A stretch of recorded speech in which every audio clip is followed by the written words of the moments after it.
Thank you.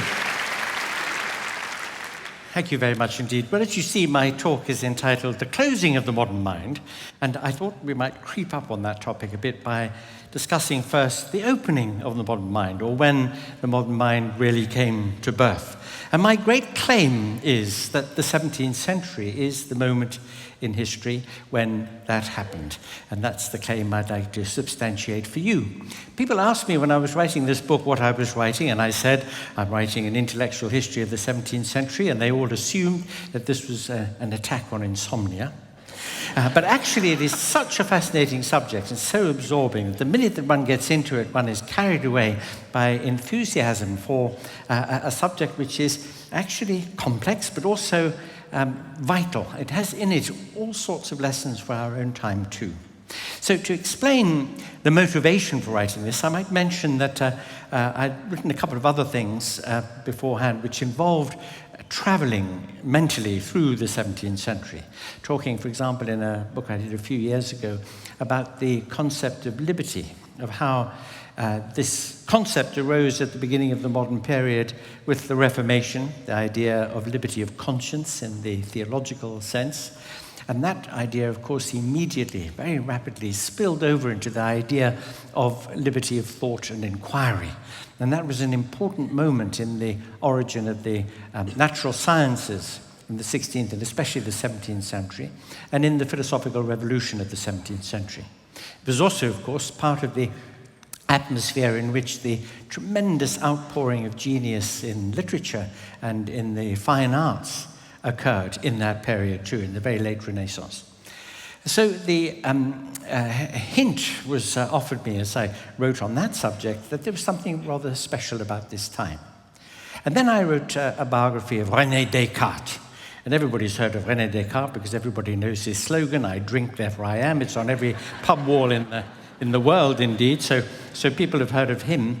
And he was an important figure in this creation of the new way of looking at the universe, which I describe as the birth of the modern mind, in a way that I'll explain in a little while. And indeed, there were other big hints that this was a very important time. I've written a bit about John Locke, the philosopher whose work, especially in political theory, especially his second treatise on government, turned out to be of immense importance to the thinking of the 18th century Enlightenment. So I thought to myself, well, it's pretty obvious that there is something special going on in this time, and one really needs to look at it in order to understand why. And a very, very quick way of dramatizing the point is to just remind you of the following considerations. Imagine yourself walking out of doors on a clear night in the year 1600 and looking up at the heavens. What would you see? You would see these beautiful sparkling dots of light set in the ceiling of heaven, majestically revolving around the earth, around you. You were in a kind of big planetarium, and it had all been built for your benefit. The great light of the sun, the lesser light of the moon, and these little diamonds twinkling in the sky, they'd been put there by the Creator for your benefit. Indeed, you are not only at the center of creation, but at its pinnacle in material terms anyway, because of course you're much more special than the dogs and cats and the rats and mice. So you are at the center and at the pinnacle, and it all exists for you. That makes you of cosmic significance. 100 years later, in the year 1700, somebody stepping out of doors on a clear night and looking up at the sky would have seen exactly the same things, the moon and the twinkling stars, but would have interpreted them in an utterly different way. Instead of seeing these bodies embedded in the crystalline spheres and revolving around the earth, such a person would see immense, vast distances. That these little twinkling dots of light are in fact suns like our own, or even indeed collections of hundreds of millions of suns like our own. So far away, unimaginably, that it's impossible almost to imagine the distances that lie between the observing eye and the object of that active vision. And the consequence of this different perspective on the universe for thinking about us is, among other things, that we are not of cosmic significance. We are not at the center and the pinnacle of things. That we occupy a very, very different place in the universe and the great narrative of its history. We are a speck on a speck in a great, great, great abyss of space and time. Utterly different view. Now imagine living through that change of perspective. Imagine thinking that as you looked up at the sky, you were seeing something in your locality, this set of heavenly objects, not very far away and existing for your benefit. And then imagine suddenly seeing them flee into infinities of space, changing completely who and what you are in the universe. Well, that is what happened in the 17th century. And along with it, along with this dramatic change of perspective, went many other changes of perspective. Let me give you an example. In that same year, 1600, Giordano Bruno was burned at the stake in the Campo dei Fiori in Rome for having, among other things, publicly avowed his belief that the Copernican view, which puts the sun at the center of the universe, not the earth, was literally correct.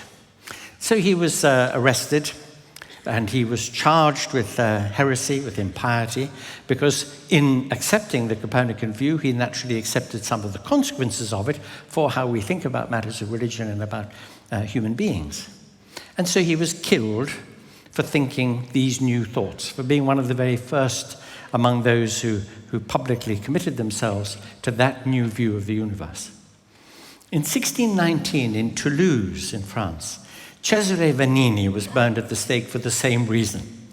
Vanini had said not only was Copernicus right about the structure of the universe, but that if you took seriously the implications of what he said, you would see that almost everything else about the great orthodoxies of thought that people were expected to accept, principally by the church, could not possibly be right. Because if Scripture was so wrong about the origin and nature of the universe, it must be wrong about a lot of other things too. He was burned at the stake. Now, just a few years before he was put on trial by the Inquisition, a monk called Foscarini wrote to the great Cardinal Bellarmine, who was the head of the Holy Office, which is the name given to the Inquisition in the Vatican.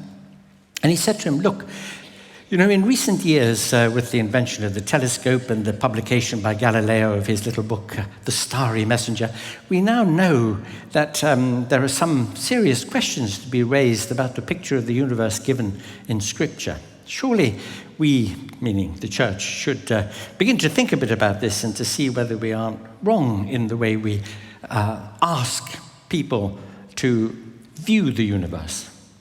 Cardinal Bellarmine wrote back to him, using a very chilling phrase. He said to him, "In your prudence." It's a very scary 3 words when you consider what it meant. In your prudence. Don't forget what it says in Psalm 104, that he hath laid the foundations of the earth, that they may not be moved forever. The earth is motionless at the center of the universe. Think about Joshua outside the walls of Jericho, who made the sun stand still for 24 hours in the heavens. Think of what the church fathers said in their writings about what we are to believe about the structure of the universe. So in your prudence, don't try this on.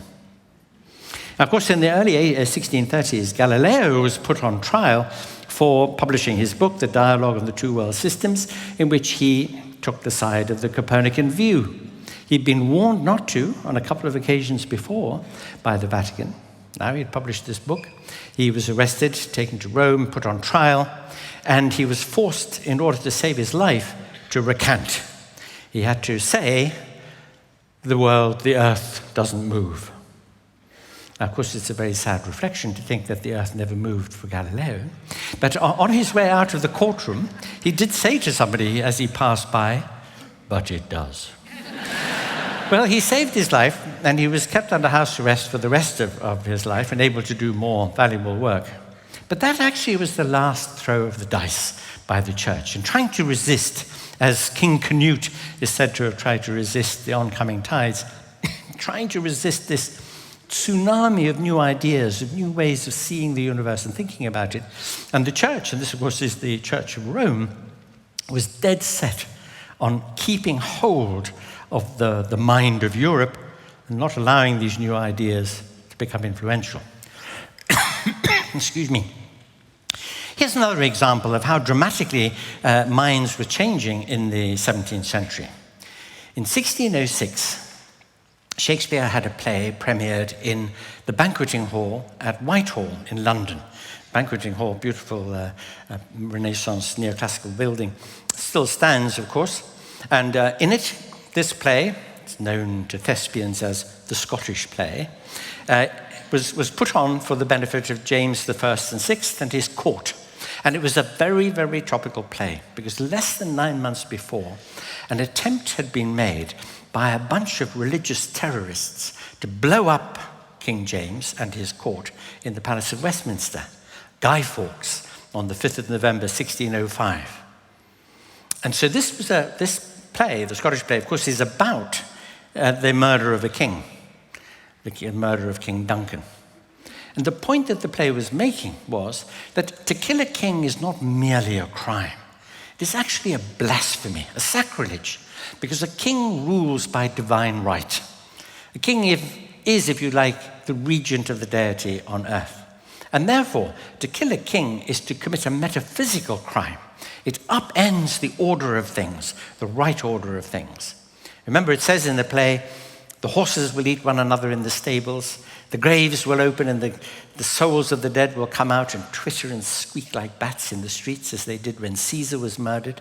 The owl will fall on the falcon, not the other way around. So the whole order of nature would be upended. This is a terrible thing to kill a king. And therefore the attempted crime by Guy Fawkes was regarded as a very terrible thing, the attempted murder of the king and his court.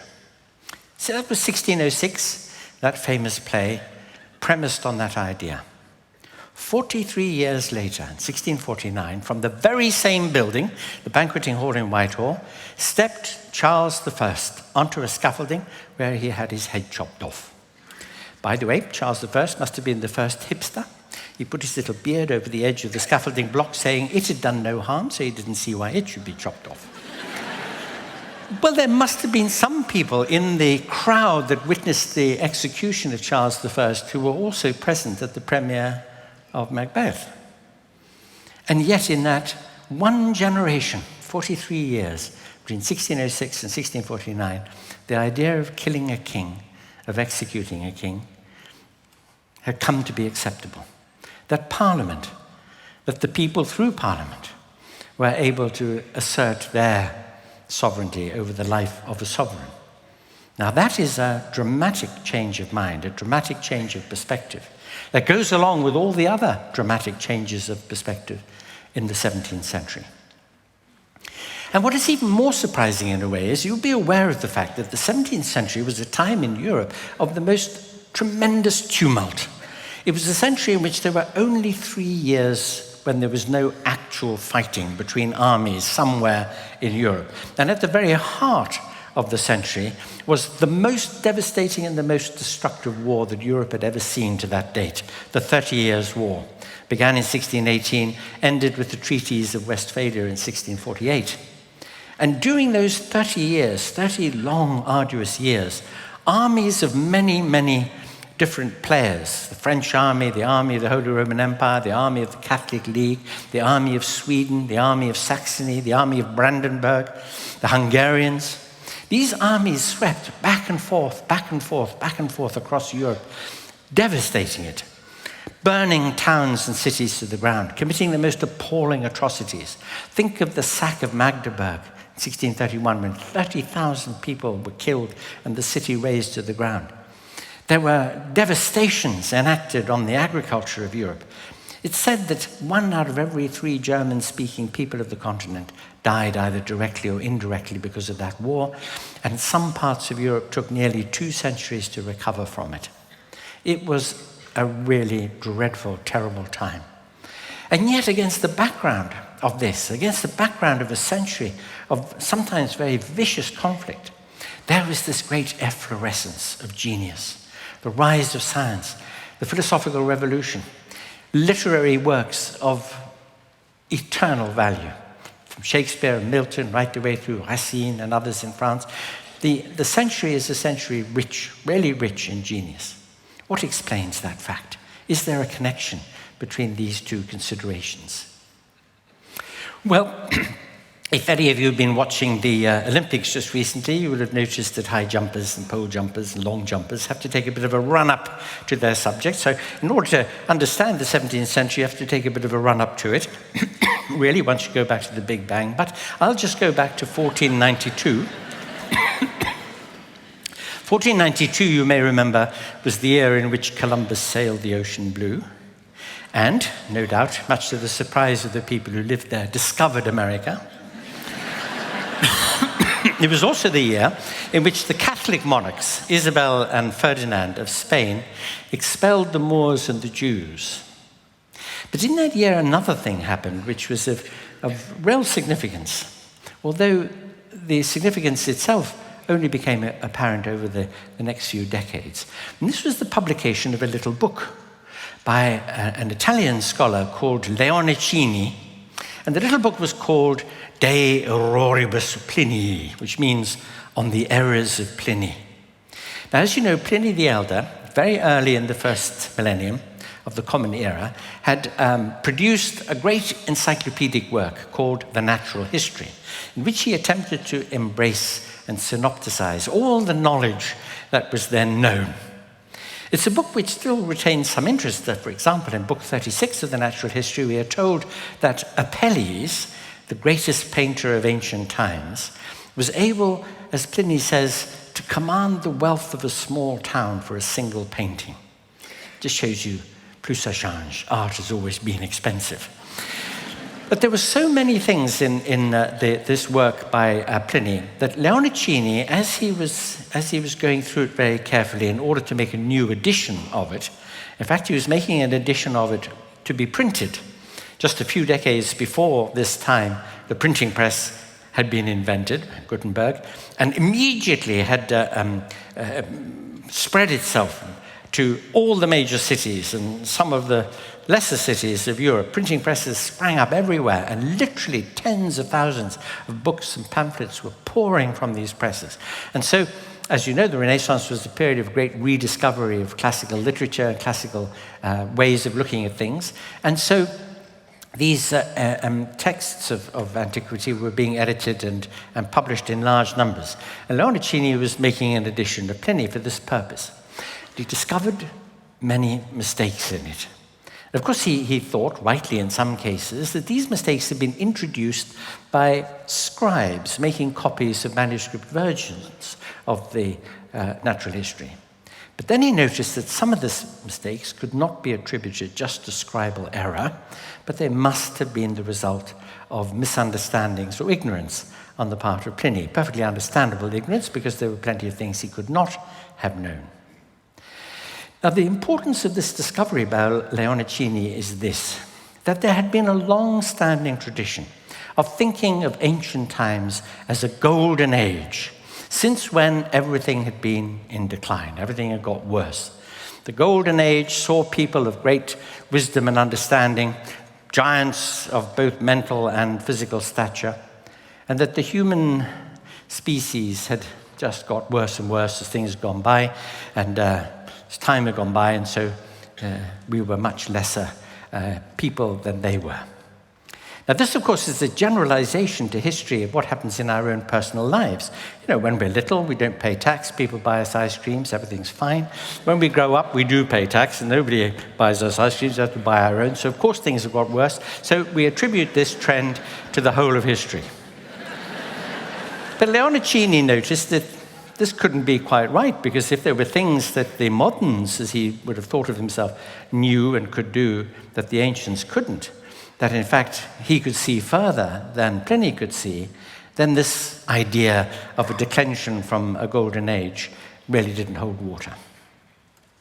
Now, not very long after Leonicini published his book, as you may remember, Martin Luther nailed his theses to the church door at Wittenberg, thus setting spark to the tinder, which resulted in the Reformation, the Protestant Reformation.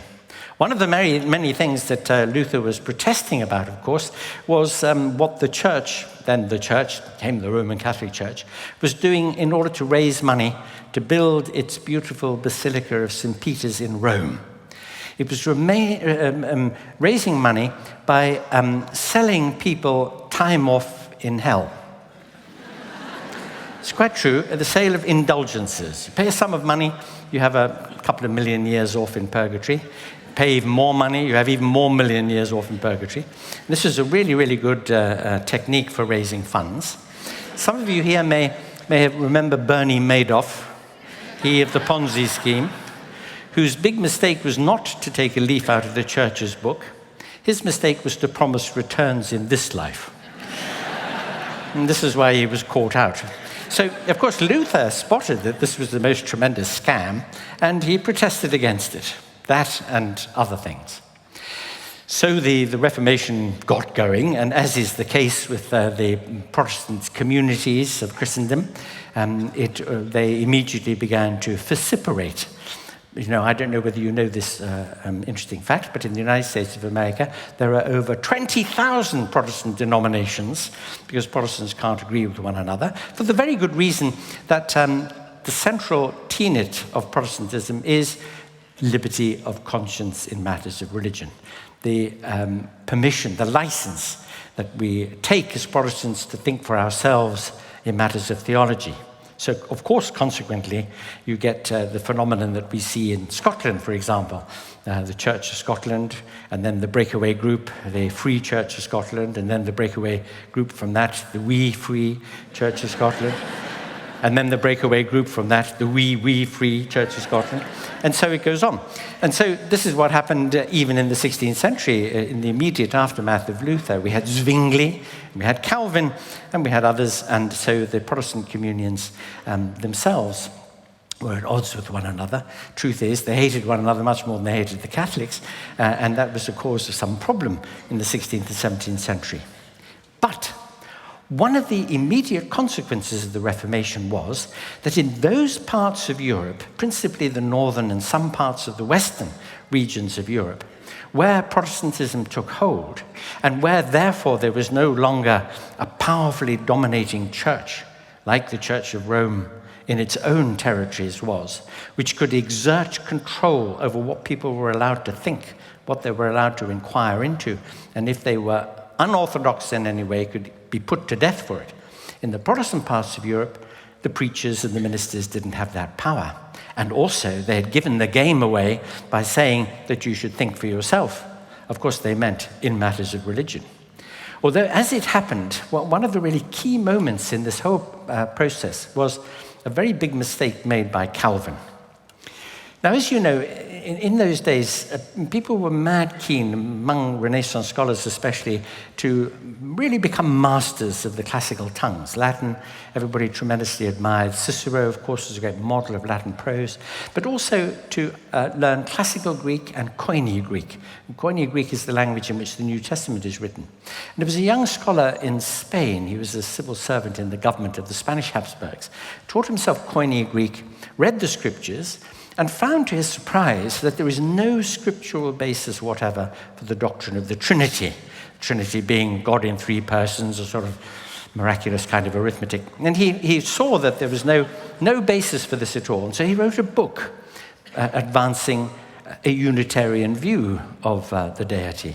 Now, he wasn't by a long chalk the first person ever to be Unitarian. As you know, the Hussites in Bohemia had been Unitarians long before, but they lived before the printing press, which is why their ideas didn't get disseminated as Servetus's did, or indeed as Luther's did, because there had been protesters against the church before Luther also. But again, the printing press made the difference. Now, Servetus sent a copy of his book to Calvin. Calvin had already written his great work of theology, the Institutes, and he was irritated by this little book that Servetus sent him. Surely Servetus should have just read the Institutes and got it right from the start. So he didn't reply personally to Servetus, he just sent him a fresh copy of the Institutes. And that irritated Servetus in his turn. So he wrote a lot of rude comments in the margins of Calvin's book and posted it back. Well, this was a very bad move because Calvin was extremely angry as a result, and said to a friend, if this man sets foot in Geneva, if he ever comes to Geneva, he won't leave it alive. And alas, Servetus made the terrible mistake of going to Geneva. He was arrested, he was tried as a heretic, and he was burned at the stake. One of the very few people to be burned at the stake by a Protestant church for heresy. Well, Calvin had a friend, or a former friend, a man called Sebastian Castellio, who was without peer in his own age at writing this very, very beautiful Ciceronian Latin. And he'd been encouraged to make a new translation of the scriptures into this beautiful form of Latin to be used as a textbook for boys at school. Boys, you notice, because girls didn't go to school in those days. The boys at school had to that point been educated in Latin by reading bits of Ovid and Catullus and Virgil and so on, which, as you know, full of sex and violence. It seems to have been the case that people in the 16th century hadn't clocked the fact that the Bible is even more full of sex and violence. But they wanted to have a nice purified form of the Bible as a textbook. And so Sebastian Castellio was busy providing it. And when he saw what Calvin had done, that Calvin had killed somebody who disagreed with him in a matter of theology, he wrote him a letter which formed the basis of a book which was published and disseminated all around Europe, in which Castellio challenged Calvin with the following question. He said to him, "You claim the right to think for yourself in matters of religion. How can you kill somebody for disagreeing with you? Don't you see the terrible contradiction that underlies the idea that you, having chosen the freedom to think about these matters as you do, should deny it to anybody else?" That challenge, that question to Calvin was, again, like another spark to yet more tinder in Europe, because it made people think, especially in the Protestant parts of Europe, that nobody had the right to tell them what to think in these matters. But additionally, it gave impetus to the idea that people were free not just in that respect, but free to inquire, to ask questions, to explore nature in ways that until that time, for literally centuries, they had been forbidden to do by the presence of an overpowering authority over their minds. So in the Protestant parts of Europe, what happened? Well, what happened was a sudden ebullition of interest in magic and alchemy and astrology and Hermeticism and the Kabbalah. People were thinking, oh, I can really get on now and see if I can't change base metals into gold and live forever and have eternal youth. Go back to these sources like the Hermetic writings of ancient times. And there was this great outburst, this great flowering of interest in these matters, because, of course, in the Protestant countries, there was no authority that could stop them from doing it. And some of the people who did it, like, for example, Dr. John Dee in England, became famous across Europe as magicians, as being able in their alchemical works to transmute metals into gold. And by the way, the thinking that lay behind some of this was actually of a genuine scientific interest, as you'll see in a moment, because you take the idea that physical things are made up out of minute particles, of elements. Well, what if you could rearrange those elements, if you could break things down to their constituent parts and rearrange them into the configuration which gives you gold? Well, that would be jolly useful, wouldn't it? You could take an old shoe and turn it into gold, or you could take just about anything and turn it into gold. That would be very, very useful indeed. And of course, people thought gold was obviously by far the nicest stuff to have around, and it therefore must be a very potent medicine as well. And people took gold as a medicine. They ate it. As you know, gold is edible, but in very, very large quantities, it proves to be a complete insurance against any future illnesses of any kind. So they weren't wrong about that. So all this work was going on in alchemy, and of course people were gazing at the heavens and seeing supernovae. There was a supernova spotted in the later 16th century. There were comets. And of course, they were interesting because they were thought to be portents of great political and social changes, or perhaps of the end of time or the return of the Messiah. But these observations, as with the observations that had been made of the heavens for many, many centuries, indeed several millennia, all the way back to Babylon, these observations provided some of the more serious-minded among those who gazed at the heavens with indications that the old orthodox way of thinking about these things weren't perhaps quite right. So in this great outburst of interest in alchemy and magic and astrology, there were some people who began to notice that bits of these things would, if properly and in a very careful way pursued with the right kind of method, they might lead us to genuine knowledge. And what we should do is try to shrive those parts of the bits that were merely nonsensical or founded on superstition. And indeed, one of the key things in the early 17th century was that two great minds focused their attention on the question of right method, of how you could, out of these explorations, perhaps retrieve something of very serious scientific value. And the two people in question were Descartes and Francis Bacon. The very first book that Descartes published is called A Discourse on Method, on how you conduct inquiry, beginning with very, very clearly defined, very simple ideas, going by small, careful, clear steps to the next stage, reviewing everything that you do, imposing the most rigorous logic on what you think. Francis Bacon argued repeatedly in a number of his books and publications for what he called a house of Solomon, a house of wisdom, in which people who were doing this kind of work could come together and share their results and learn from one another and teach one another and criticize one another and subject to experimentation what people were claiming. Now, the point was to try to separate out chemistry from alchemy, astronomy from astrology, medicine from magic. Try to separate out the useful bits, but to do it by means of an intellectually responsible approach to inquiry into these matters. This was the great ambition that Descartes and Bacon had. And in fact, Bacon's arguments for what he called a House of Solomon, for the sharing of knowledge, for science as a joint enterprise, was so powerful and persuasive that by the end of the 17th century, a great number of scientific societies had come into being, not least among them, of course, the Royal Society of London, which received its charter, Royal Charter, in 1662, and they cite in their documents of founding the influence of Bacon on their thinking. The Kabbalists and the magicians and the astrologers and so on had been keeping their secrets to themselves. After all, if I'm an alchemist and I find the way of creating gold out of nothing, I'm not going to tell you guys because I don't want you all to be doing it, then the price of gold drops and I won't be as rich as I would like to be. So they were keeping their secrets to themselves, and Bacon was saying that is a barrier to the advance of knowledge.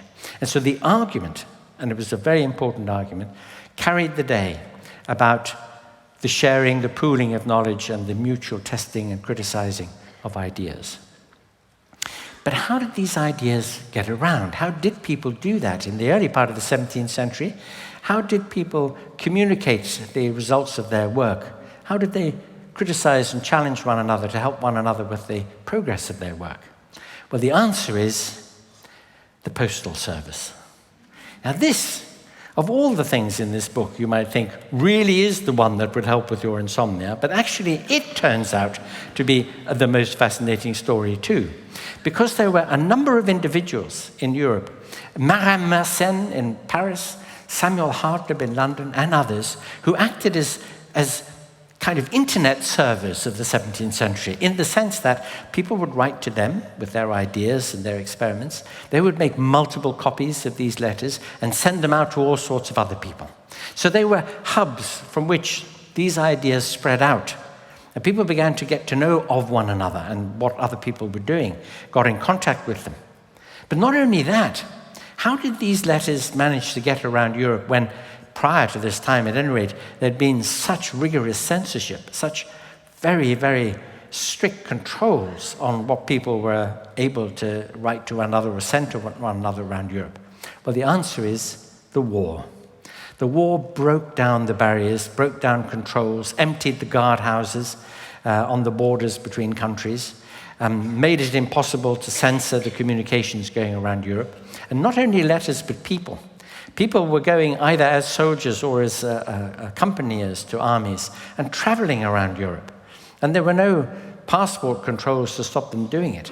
So the exchange of ideas by letter and in person was one of the great potentiators of the debate in the 17th century that was so fertile in producing new ideas and advancing knowledge. It was one of the silver linings of an otherwise very destructive time, that it freed up the movement of people and of theories in a way that had not been possible before because of the very strict controls that had been exercised over these things.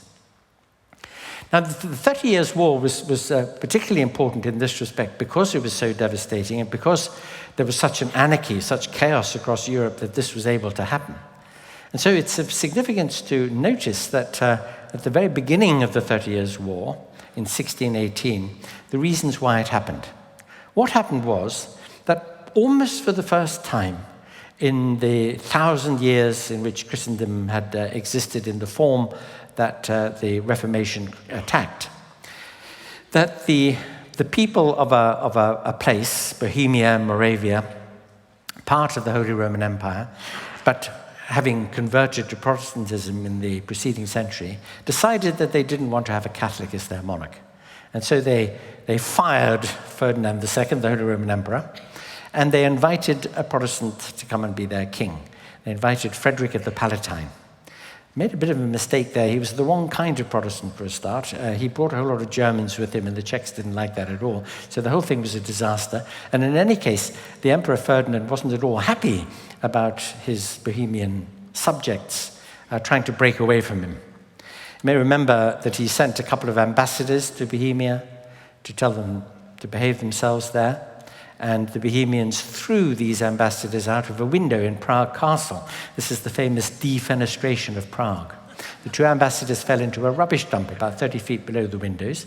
Their pride was much more bruised than their limbs. But of course, the really serious thing was the act of lèse-majesté against the emperor.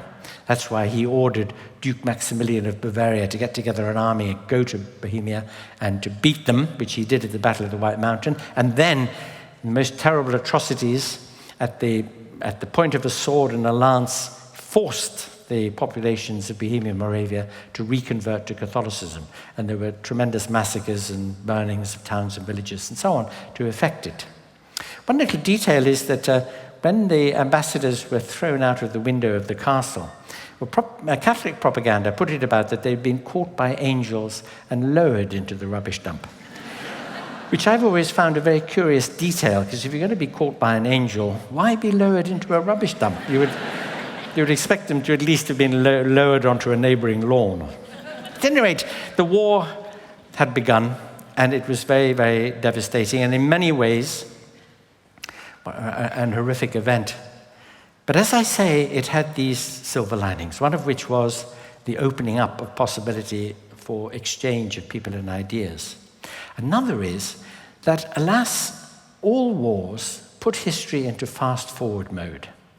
Just think of a more familiar example. Take, for example, the Second World War. In 1939, the Royal Air Force in Britain, of course, it had its Mark I Spitfires and Hurricanes, but it was still flying Gloucester Gladiator biplanes.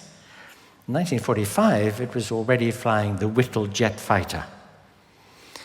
In the social arena, the changes wrought by the Second World War were tremendous. Think of society in the 1930s, think of society in the 1940s and 50s after the election of a large majority Labour government. Well, these changes were brought about by the fact that history really goes into fast-forward mode, and it did in the 17th century. One of the reasons why the view of the universe, what people thought about kingship, and what people thought about the nature of scientific inquiry and its permissibility was so different in the second part of the 17th century as against the first, is because of this speeding up of time, speeding up of change, and in some respects, speeding up of progress. I pointed out to you that people like Bruno and Vanini and Galileo were persecuted by the church in the early decades of the 17th century. In the year 1686, a Frenchman by the name of Bernard Le Bouverie de Fontenelle was able to publish a book called On the Plurality of Worlds, in which he says, all the stars are suns, all the suns have worlds revolving around them. There must be people everywhere in the universe, and right throughout the night sky, we will be seeing other centers of life. And he could publish a book like that without any fear whatever of arrest and prosecution, without any fear of losing his life, because he had avowed this view. And when you compare what he could do in the 1680s with what Bruno and Vanini could not do at the beginning of the century, you see just how revolutionary that century was. Now, I'm going to end on this point. What you witness in these changes, and I've just indicated a few of them really, because there's much more to be said about the way the century works, not least in thinking about politics and society, about religion itself, dramatic changes. But what you see here is, as it were, a kind of dog's leg in the history of the human mind. For all of human history beforehand, with very, very few exceptions, you can go back to classical antiquity and you can look at the thinking of people like Anaxagoras and Aristarchus of Samos, who thought that the sun might be at the center of the universe because they noticed the phases of the moon and Venus and so on. But their views were the views of one or two isolated thinkers. For all of human history, the empirical data tells us we stand on a stable Earth and everything moves east to west around us, sun, the moon, the stars, and that we therefore are at the center of this extraordinary mechanism. And that's what people thought right up to the beginning of the 17th century. By the end of that century, the universe had undergone the most radical transformation in the view of the human mind. Now, I say the view of the human mind, and I've been talking about Europe, and you might think, hello, what was going on in India and China and among the Aztecs and so on? How were they part of this story? Well, here's the thing. Europe at that point was globalizing through trade and the beginnings of colonization. Europe was taking its ideas, its religion, but also these other thoughts across the entire globe. So that although it is the case that today there are still people who think as our forebears did before the 17th century, plenty of people who still have a medieval mindset. There are people, creationists, who think the world was created 6,000 years ago. And there are people who think that the earth is flat and so on to this day. Yes. But whereas that way of thinking until the 17th century had been functionally the dominant way of thinking, allowing some people to kill other people for disagreeing, today that way of thinking is functionally marginal. And the functionally dominant way of thinking about the universe, about human beings, about society, about our planet, is the view that was forged in the new thinking of the 17th century. That is the functionally dominant way of thinking. Computers and airplanes and modern medicine and construction techniques, absolutely everything that we think of as characteristic of a world that has arisen out of the foundations of scientific thinking is the legacy of the 17th century. And that is why I think it is the moment in our history when things changed. So here is the final point, because I'm beginning to run out of time. It says 0 seconds there that I've got left, so I'm going to have to talk fast. Well, we are always in danger of being presented with, terrible events that turn the clocks back on us. Only think back to the difference between the 4th century of the Common Era and, let us say, the 7th century. If you lived in London in, say, the year 350, you would live in a modern, advanced, highly sophisticated city with sewerage and hot water in the public baths and beautiful buildings. 2 or 3 centuries later, all that lay in ruins. People were living in thatched cottages outside the walls. Things can go back very badly. Things can go back very badly today if we allow the modern mind to be closed by religious fundamentalism or political populism. What we have to do, if we value the way that we came to see the universe and on that basis created the world that we think of now, created the Enlightenment of the 18th century, conceptions of rules of law, of greater equality between individuals, of institutions which give us, all of us, a possibility of participating in the government of our lives. If we see the change which has happened in the last 400 years in the following light, that 400 years ago, the only people who had what we have, the opportunity to travel and to live a life of choice, were the most wealthy aristocrats and clerics, then we see how much progress has been made. People sometimes ask me, is there any other time in history you'd like to live in? I say, I wouldn't mind the 18th century if I could take my dentist with me. But then I remember that actually I would not like to live anywhere other than in a Western country at any time in history other than now if I were a woman. And I think that is a mark of the fact that we have made at least some progress. Not enough by a long chalk, as every woman in this room will tell you, but some progress. And that is something which in itself is the legacy of the 17th century, because the 17th century change of mind made the Enlightenment of the 18th century possible, and it has made the rest of modern times possible. Thank you very much. Wonderful. Thank you. Wonderful. Take a seat. Okay, we are going to take some of your questions now. I believe there's 4 microphones. We've only got about time for 4 or 5 questions at most. If you could start assembling at the microphones there, and 3 and 4 in the upper galleries. While you're assembling, I want to ask A.C. Grayling a couple of questions. 2 images leap out at me from your book. Well, one certainly does, and it illustrates the point that you made about how we can slip back. 1688, the Glorious Revolution, and the Parliament places the crown on the head of William of Orange. And then I think it was 100 or more years later, not in your book, but we have the image of Napoleon placing the crown on his own head. I mean, what do those 2 images, to you, say about the sort of enduring value of the debates and the discussions and the ideas that grew out of the 17th century? Well, principally, it says to me something about French exceptionalism, because Louis XIV certainly is a kind of throwback against the general trend of the 17th century, because very irritated indeed by the experiences he had in the Fronde of 1648, he asserted the concept of reasserted the concept of absolute monarchy, although that actually, I think, in the end had the long-term consequence of the French Revolution itself. Had the French Revolution succeeded on its first terms, that is, the idea of equality and fraternity and the rest, if the rest of the monarchical powers of Europe not ganged up to try to re-establish so-called legitimacy in France, we might not have needed a Napoleon, or we might not have needed Napoleon to act as he did.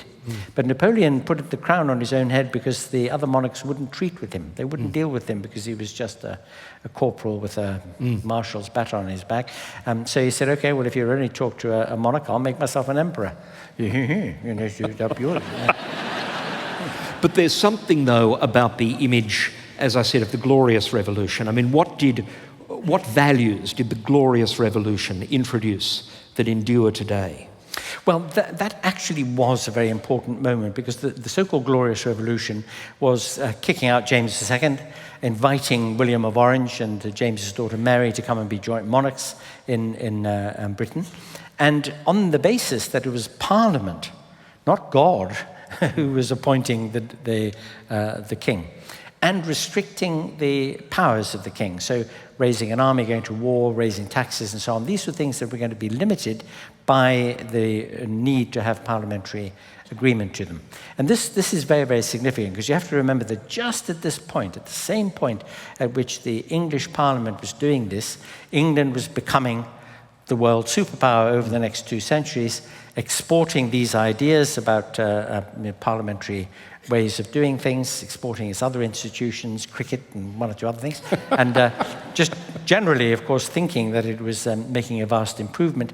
Not always the case, but in some respects, those ideas have become lodged in our thinking about the nature of governance, at least in those parts of the world that were influenced by it. And there's something there's a certain, you talk about French exceptionalism, but there is something about the genius of the English ability to compromise, bit by bit compromise. Now, the full franchise wasn't achieved until really the 1920s, early 1930s, but bit by bit, the British compromised with the Corn Laws and the Reform Acts. This all began in the 17th century, this notion that we hold power, that we retain order by giving a bit away every now and then. Indeed, indeed. If you look at what happened in the run-up to the 1832 Reform Act in England, the first genuine extension of the franchise, there were riots, broken windows, great mobs in the streets of London, and a tiny little extension of the franchise shut them up. So this shows you how smart ruling classes can be in eking out the sweeties to keep everybody happy and quiet for a little while. They've been jolly good at it. And of course, their great anxiety always was mob rule. This, after all, was a legacy of Plato's. Plato didn't like the idea of democracy at all because he just couldn't distinguish between democracy and what's called ochlocracy, which means rule by the mob. So that was a smart move on the part of the ruling class to hang on and hang on and hang on, always until the last moment. But the important thing about the Glorious Revolution, of course, is that the class in society that had asserted itself against the monarchy ipso facto asserted itself against the aristocracy, and the ruling class became not monarchs and aristocrats, but the middle class, the class of merchants and bankers and traders. We'll go to microphone 2. Professor Grayling, you've given us, or taken us on a very full journey of the opening of the human mind, and given us, despite the title of today's talk, just a glimpse of the dangers that might occur if it's closed. So I want to ask you to just expand on that a bit more, but I also want you to consider what we can expect to find to be the nature of the postmodern mind. Well, thank you very much indeed for that question. I was hoping for it and waiting for it so that we could address this particular point.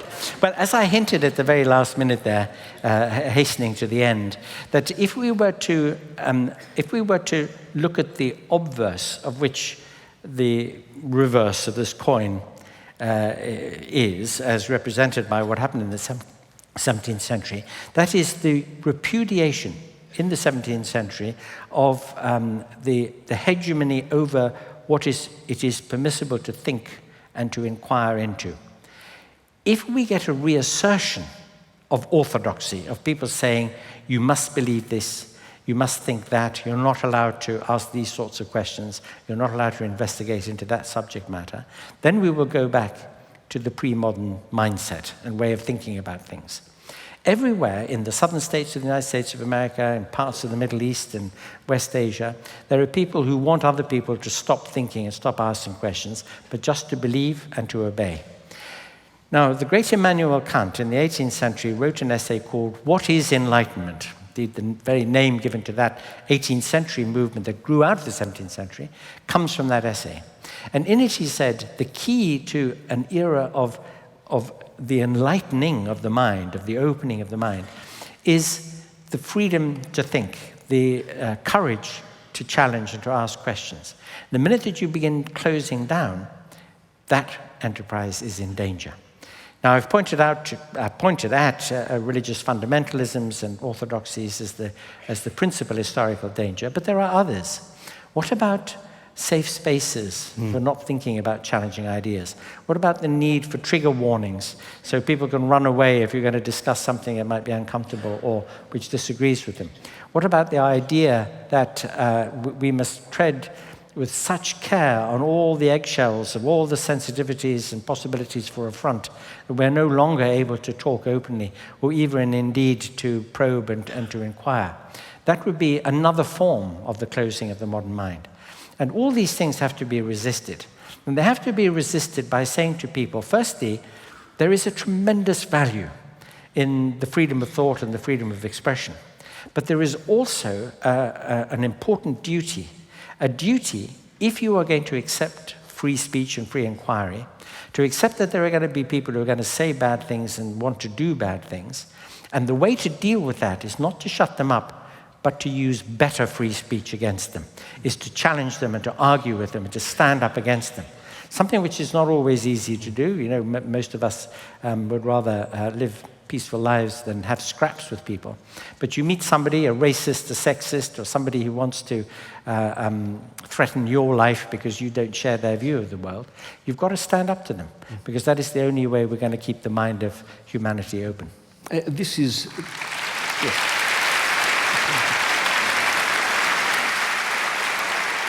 There's a gentleman at microphone 4, but this is the illiberalism of parts of the modern liberal class, though, isn't it, that you're talking about?